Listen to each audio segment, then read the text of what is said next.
Pagkagising ko guys, pumunta na kaagad ako sa likod ng bahay at sinalubong agad ako nito si Whitey. Ayan ang aming bagong tuta rito. Tingnan nyo naman, napakabalbon at napaka-cute talaga nitong asong ito.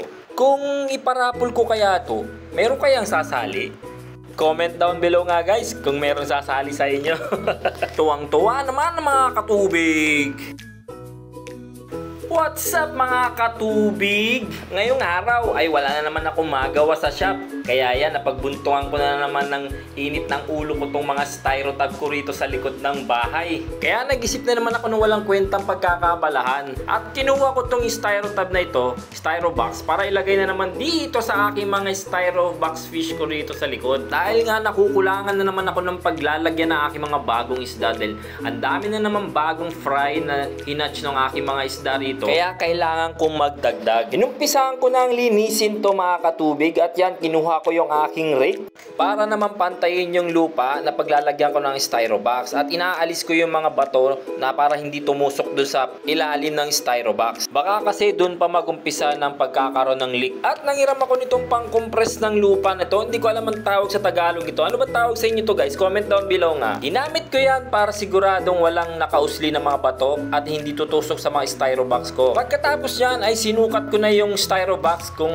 maganda ba yung level niya sa lupa. Pagkatapos ko magpagod sa walang kwentang project na to ay bigla na naman nagbago ang aking isip. And my mind said, lift the styrobox and put the bricks underneath. Ay yawa, napa-English pa ako. Pagkatapos ko may lagay at may ayos yung mga bricks sa ilalim ay nilagay ko na rin yung styrobox. At sa wakas natapos din ang walang kwentang project na to. Masaya na naman ang mga katubig. At pinantay ko na yung mga natitirang lupa dyan na nakaumbok. At yan na magkakarga naman tayo ng tubig. Pero isang malupit na background music muna tayo dyan. Pasok!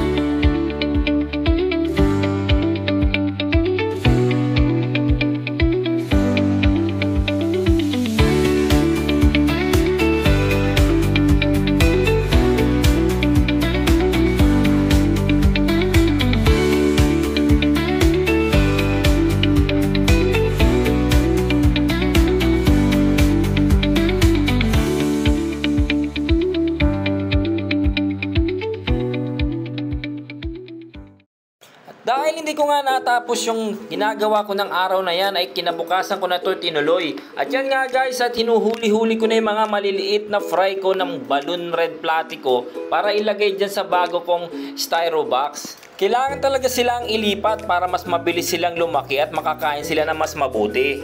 At ang estimation ko nga pala dito sa aking mga fry, siguro nasa mga 1,000 pieces pataas ito. Sa sobrang dami po nila, hindi ko na talaga kayang bilangin to isa-isa.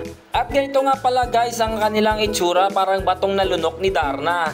Corny, no? Corny. At ito pa mga katubig, ang lalaki pa rin ng tiyan, parang kabuanan na nila. At kung magbubugaya na fry, sobrang dami talaga. At bago ko tapusin tong video to, shoutout muna tayo sa ating mga katubig. Shoutout sa iyo, Katubig Dave. At shoutout din sa iyo, Katubig Kaisda Vlogs. At shoutout din sa iyo, Chris Lander D. At shoutout sa iyo, Charito Valenzuela from Parañaque City. Maraming salamat sa inyo mga katubig. At kung nagustuhan niyo yung video ito, huwag kalimutang mag-like, comment, at i-follow na rin po ang aking page. At maraming salamat po. Mahal na mahal ko kayo. Paalam!